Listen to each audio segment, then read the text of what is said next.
This is my third time attempting this type of run, as I've already done it in New Vegas and Fallout 4. You probably expected Fallout 3 next, which would make sense, but I thought it was about time that I gave some love to another Obsidian game, considering how much New Vegas content is already on this channel. So with that in mind, I'm about to get my bloodlust on as I aim to find out, can you beat the Outer Worlds if you kill everyone in the game? The rules are fairly simplistic. Everyone I come into contact with must die. If that doesn't happen, the run is unsuccessful. I imagine this will be a lot closer to the New Vegas run, and I don't mean this, but more so, I should be free to take out the majority of people as soon as I see them, as I won't need to spare certain people to avoid the game from soft locking, unlike Fallout 4. Now, with all that out of the way, let's begin.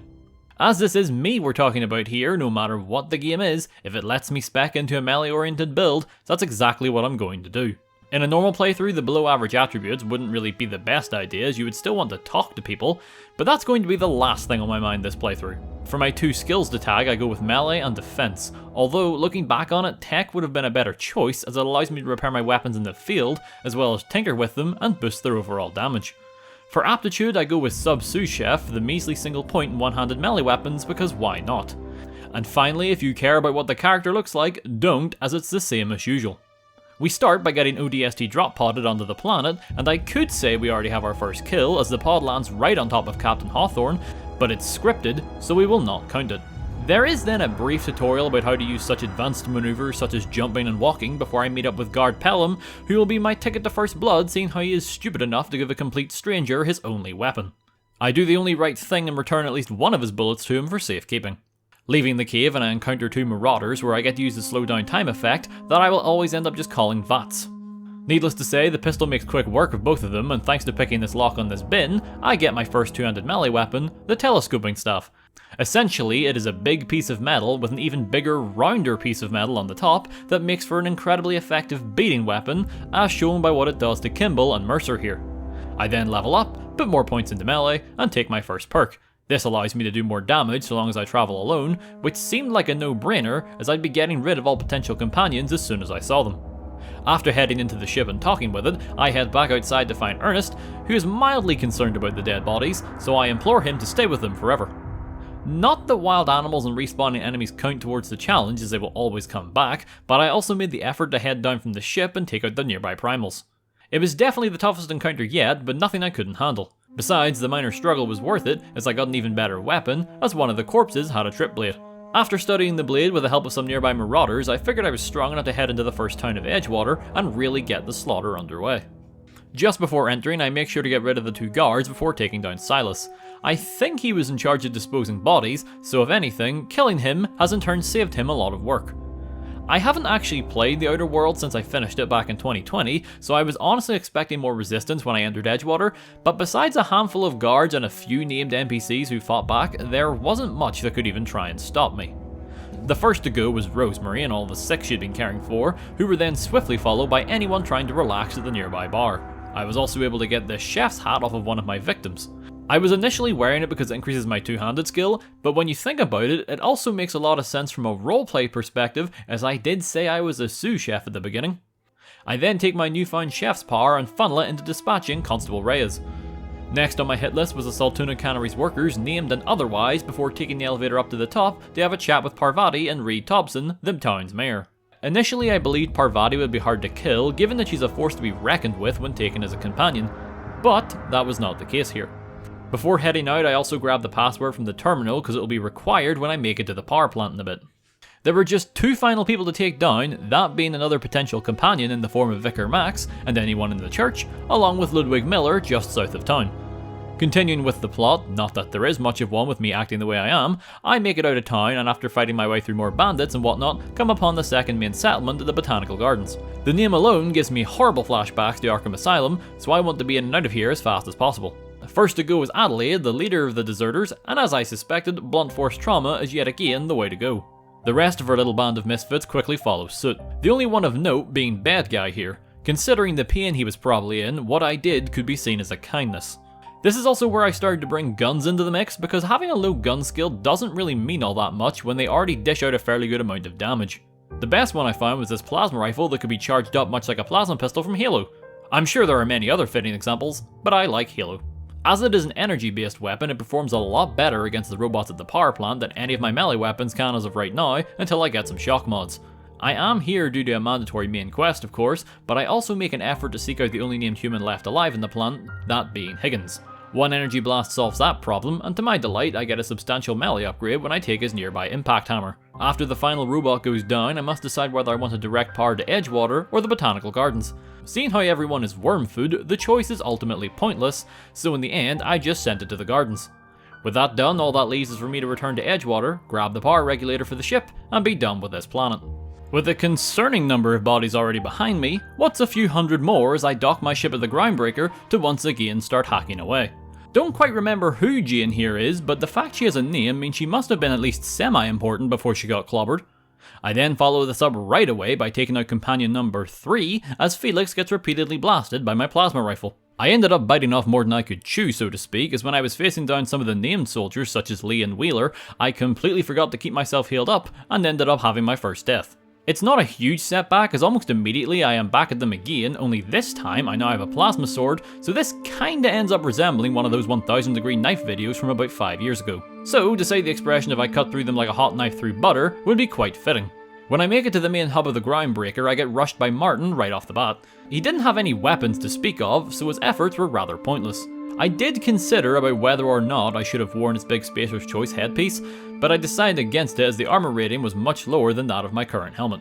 As my rampage raged on, I took out countless numbers of unnamed NPCs, as well as Gladys and Ellie.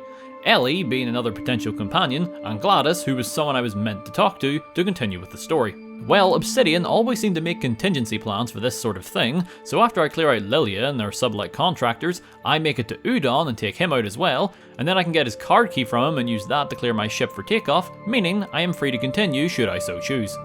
I am of course not finished, as after the marketplace has been painted red, I continue on to the back of the ship where I kill all of the engineers including Jun Lee and Edna. To be fair, Jun Lee's purpose in the narrative was already gone the moment I took out Parvati, so she was really just a husk of her former character. All the civilians and guards have now been cleared out, meaning the only people left are the outlaws down in the back base. Now, while it would be funny to imagine them all being left to run this ship, this is a genocide run, so they need to feel my wrath. They're about on the same level as the guards anyway when it comes to damage output, so they never really stood a chance.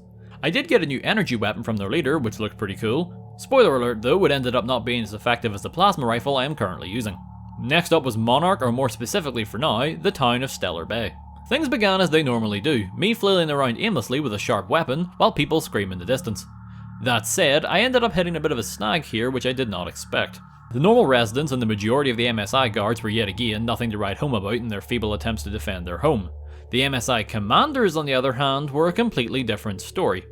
They were incredibly tanky to the point where most of my weapons barely scratched them. That's including my melee weapons that I have been specifically hard focusing on up until this point, by the way. They resulted in multiple deaths as the acid shotguns they were running around with could down me in 2 or 3 shots if I was lucky. However, these shotguns, while incredibly deadly, would also be their downfall. See, the Outer Worlds, like most video games, follows the logic that for some reason, shotguns are only effective in about a 10-foot radius. Therefore, like most games, once they're out of that 10-foot range, the shotgun does absolutely nothing. As you can see on screen, this then allowed me to sprint far enough away to be out of the range of their weapons and just slowly pick them off with charged shots in the plasma rifle. It took some patience, but eventually I emerged victorious.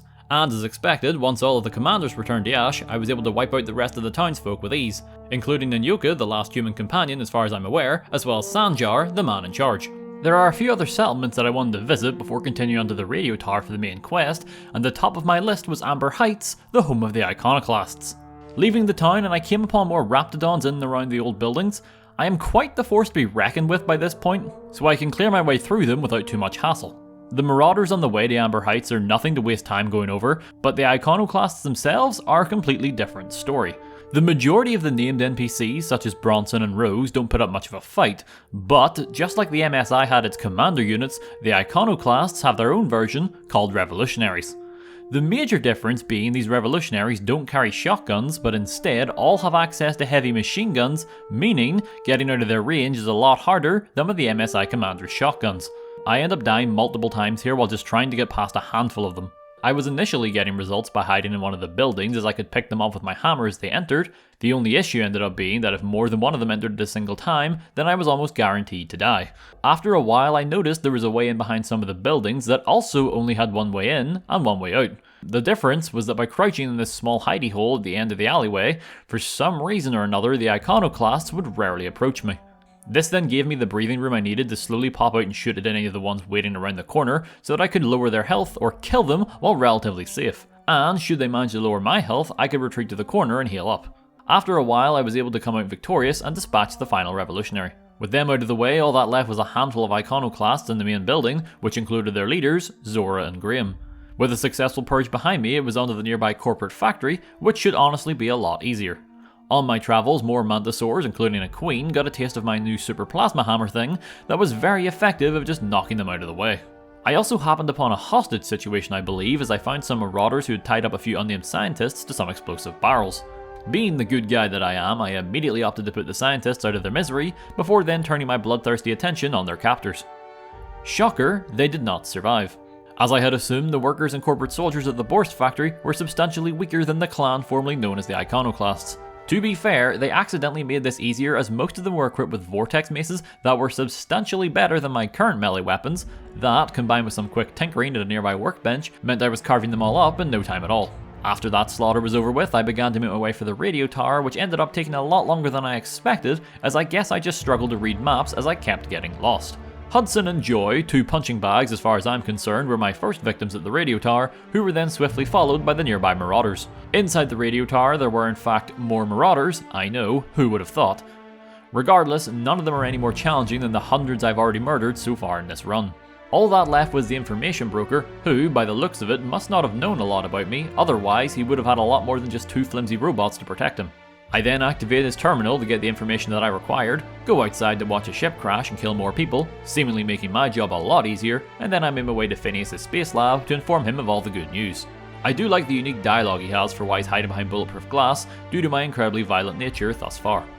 Next, we're off to Byzantium to meet up with Phineas' contact. Taking into account how every other human interaction has gone in this run, it should come as no surprise that Carmen here gets a face full of mace. The note on her corpse tells me to meet up with Minister Clark, where I will no doubt extend the same warm welcome that I have to everyone else.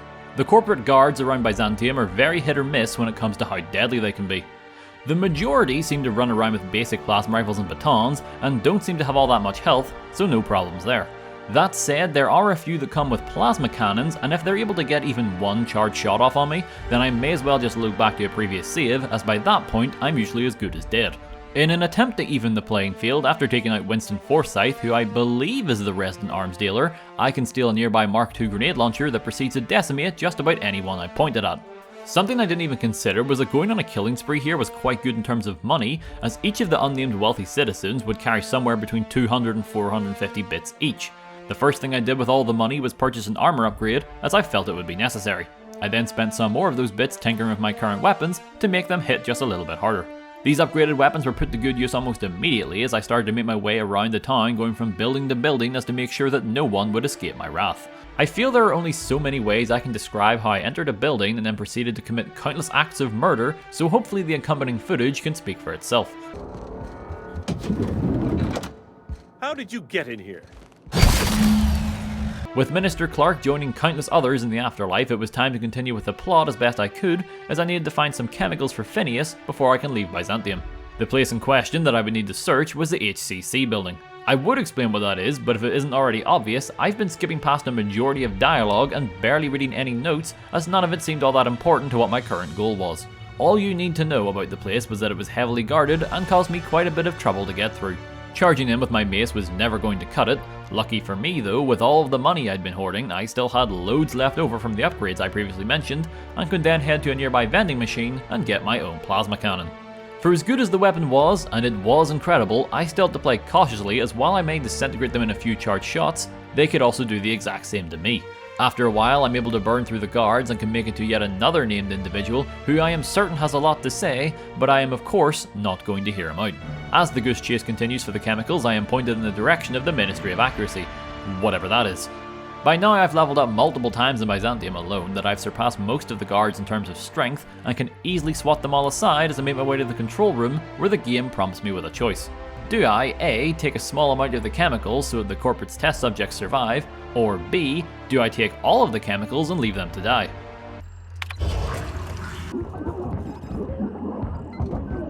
This has me travel one more time to Phineas's lab where I explain to him everything that's transpired, and he directs me to head back to the Hope, the ship I woke up on and the one with all the colonists, so that I may use my current ship's AI to move the Hope to the lab. Yet again, the Hope is only protected by weak corporate soldiers and robots, so nothing the Mace and a high-powered plasma cannon can handle. Those of you who have played the game before and are currently checking how long is left of the video are probably already aware of what is about to happen. Remember right at the beginning I gave my character a below average intelligence stat? Well, that's about to come right back to allow me to access the most fitting ending to this run. See, when it comes to transporting the ship to Phineas's lab, you can either let the AI do it, or if you have a high enough science skill, you can put in the coordinates yourself. But with a below average intelligence, you get access to a unique option where you are too stupid to put in the right coordinates, and as such, I fly the Hope and myself straight into the nearby sun, effectively killing all 10,000 colonists and finishing the game. That said, the run technically isn't a success as I wasn't able to kill Phineas by doing things this way, but I'm honestly not bothered as that ending is far too perfect not to do.